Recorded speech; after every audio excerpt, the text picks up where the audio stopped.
Nous voilà dans le déversoir d'orage qui est en cours de finition sur la rue de Champfleur. C'est le déversoir d'orage Champfleur qui débouche directement sur l'ouvrage, le poste de pompage de Champfleur, au Mesnil-le-Roi.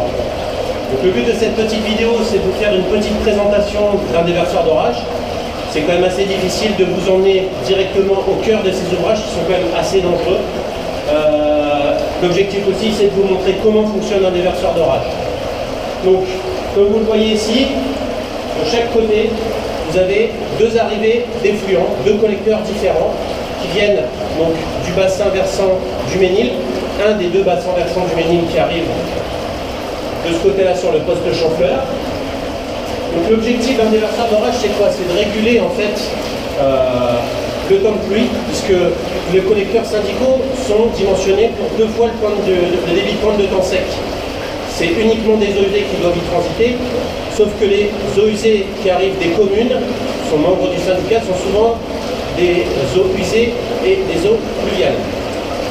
Donc de temps sec, comme aujourd'hui, vous avez un flux donc, qui coule et qui passe donc ce qu'on appelle la prise de temps sec. Donc la prise de temps sec, c'est l'exutoire qui est tout en bas. Vous ne le voyez pas à la caméra, mais voilà, c'est un collecteur qui est contraint, qui est beaucoup plus petit que les deux arrivées, qui permet de réguler le flux et de ne pas envoyer trop d'eau parasite dans les collecteurs du syndicat. En cas de forte pluie, ce n'est pas le cas aujourd'hui, sinon je ne serais pas dans l'ouvrage, en cas de forte pluie, vous avez donc la mise en place de bâtards d'eau, qui sont tout le long ici. Donc ces bâtards d'eau sont des lames métalliques qu'on superpose les unes sur les autres. L'objectif étant qu'au bout d'un certain débit, l'eau va surverser par-dessus ces bâtards d'eau et va partir dans deux exutoires pluviaux qui sont ici. Ces exutoires pluviaux sont du domaine communal, ils ne sont plus syndicaux. Voilà.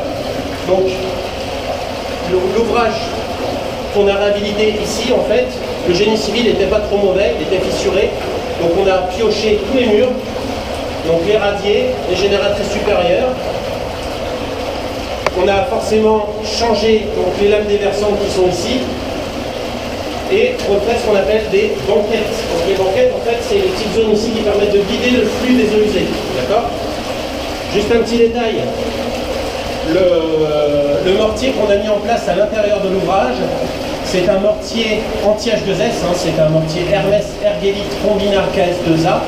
Donc ce mortier-là, lui, il est anti-abrasion, anti-H2S, il est très costaud et il permet de réaliser un cuvelage sur l'ensemble de l'ouvrage. Un cuvelage, en fait, ça sert à rendre étanche un ouvrage, totalement étanche. Donc vous n'avez pas de sortie d'eau usée en fait dans la nature. Et on peut le voir, je peux le tester ici. Ce mortier-là, il est vraiment résistant. Il faut vraiment y aller pour le piocher. Voilà. Donc c'est un mortier fibré, extrêmement résistant. Et ça rend l'ouvrage d'autant plus costaud dans le temps. Voilà, c'était la petite vidéo du jour. Bon courage et bon repas à vous.